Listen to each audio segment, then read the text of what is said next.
परदोष दर्शन की वृत्ति नहीं नष्ट हो रही है। और इसमें एक चीज ये ध्यान रखना है कि अगर कोई दूसरा हो तो हम दोष दर्शन करें। पहले अगर मूल पर दृष्टि डालोगे तो बिल्कुल ठीक हो जाओगे।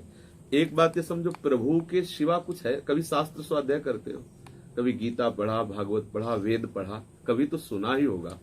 वेद शास्त्र कहते हैं ईशावास्यमिदं सर्वम यत् किंचे जगत्याम जगत, एक कण भी ऐसा नहीं जो ईश्वर ना हो। समझ में आया? उपनिषद कहते हैं सर्वम खलमिदम ब्रह्मणे नानास्ति किंचन, ब्रह्म के सिवा किंचन मात्र कुछ नहीं है। गीता जी कहती वासुदेवा सर्वमिति, सब कुछ वासुदेव है। रामचरितमानस कहती जड़ चेतन जग जीव जत, सकल राममय जान। पुराण वेत्ता ब्रह्म ऋषि कहते चिद चिद लक्षणम सर्वम राधा कृष्णमयम जगत, सारा जगत राधा कृष्णमय। आचार्य हिता हरिवंश चंद्र जी महाराज कहते हैं सर्वान वस्तुतया निरीक्ष परम स्वाराध्य बुद्धिर्मम, सब मेरे आराध्य देव ही सब रूपों में विराजमान। किसी भी महापुरुष की बात सुनो तो जब ये बात हम समझ ले पहले कि आराध्य देव के सिवा कुछ नहीं है, ये बात मानते हैं? ये मानते हैं कि नहीं? जानते नहीं ये तो पक्की बात है, लेकिन मानते हैं कि नहीं? ये बात आप इतनी बात समझ में आ रही नहीं यार? ये देखो भगवान ने गीत श्रीमद् भागवत के चतुर्श्लोकी भागवत का इसमें वर्णन किया। क्या लिखा है, पढ़ के सुनाओ। सृष्टि के पूर्व केवल मैं ही मैं था, मेरे अतिरिक्त न स्थूल था न सूक्ष्म था, और न तो दोनों का कारण अज्ञान। जहाँ यह सृष्टि नहीं है वहाँ मैं ही मैं हूँ। समझ लीजिए, समझते जाए, फिर आगे बोलिए। और इस सृष्टि के रूप में जो कुछ प्रतीत हो रहा है वह भी मैं ही हूँ। समझ रहे ना? आगे। और जो कुछ बच रहेगा वह भी मैं ही हूँ। आहा, कितनी बढ़िया बात है। कुछ बकाया रहा क्या? स्वयं श्री भगवान बोल रहे हैं, सच्चिदानंद भगवान। और आगे बोले। वास्तव में न होने पर भी जो कुछ अनिर्वचनीय वस्तु मेरे अतिरिक्त मुझ परमात्मा में दो चंद्रमाओं की तरह मिथ्या ही प्रतीत हो रही है, अथवा विद्यमान होने पर भी आकाश मंडल के नक्षत्रों में राहु की भांति जो मेरी प्रतीति नहीं हो रही है, हाँ। इसे मेरी माया समझना चाहिए। समझ रहे हो ना?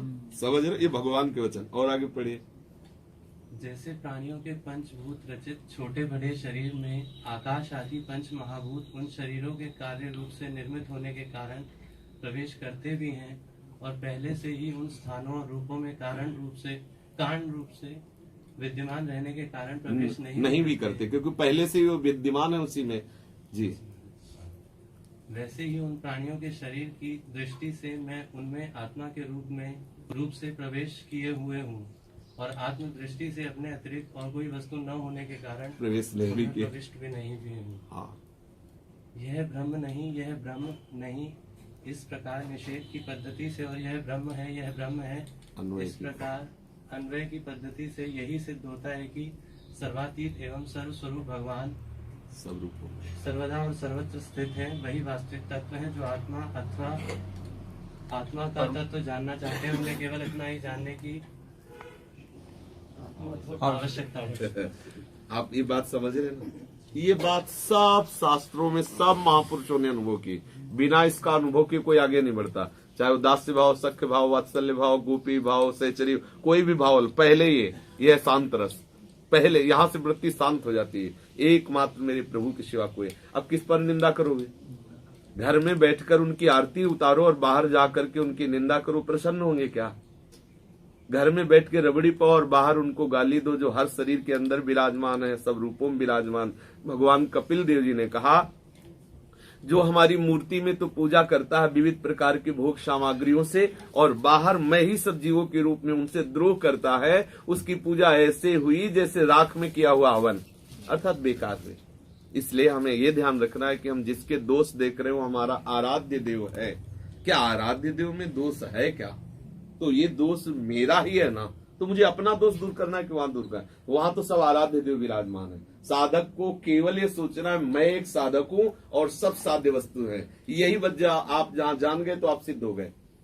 और जब तक ये नहीं जाने तब तक साधना इसी बात की है कि सब रूपों में मेरा प्रीतम ही है। भाव देश की तो बहुत अलग बात है। पहले शांत रस का सिद्धांत स्वीकार करें कि सब हमारे आराध्य देवी हैं।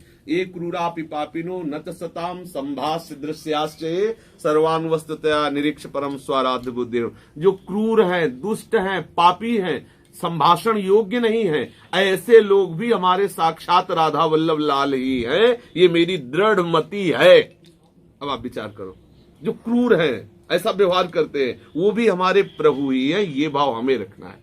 हम कोई राजनेता नहीं है, हम उपासना के द्वारा उपास्य तत्व में तन्मय होने के लिए इस मार्ग में आए, तो हमें अपने भाव को देखना है। वहां कमी बेसी राग द्वेष ये सब प्रपंच है, ये सब साधु स्वभाव में नहीं।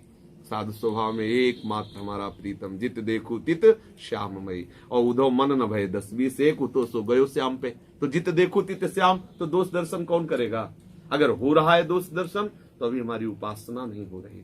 उमा ज राम चरण रत विगत काम मद को, निज प्रभु में देखे जगत तो केसन करे विरोध। आप बोलो, जब सर्वत्र हमारा आराध्य देव है तो हम किसका विरोध करें? जो भागवत धर्म है वो यही है, समस्त आचरण अपने आराध्य देव को अर्पित करते हुए सब में भगवत भावना करना, सब में आराध्य देव का चिंतन। बहुत जल्दी आनंद आ गया। क्या दोष देखना, किसके दोष देखना, कौन सा दोष देखना? चश्मा हम अगर नीला लगाएंगे तो नीला दिखाई देगा, पीला दिखाएंगे तो पीला, तो संसार पीला नीला थोड़ी, चश्मा हमारा है। तो दोष हमारे चश्मा में है या संसार में है? समझो, संसार में तो वासुदेव विराजमान है, चश्मा बदल दे बस हो गया। और यही चश्मा प्राप्त करते हैं संतों के पास, दृष्टि। सृष्टि कैसी? बोले जैसी तुम्हारी दृष्टि वैसी सृष्टि। एक ही गोविंद बहुत सुंदर है, और कंस के उस मल्ल क्षेत्र में पधारते हैं अखाड़े में, तो किसी को दिखाई देते महाविराट भयंकर रूप, किसी को अतिशय सुकुमार लाला, किसी को सौंदर्यता की मूर्ति दिखाई देते।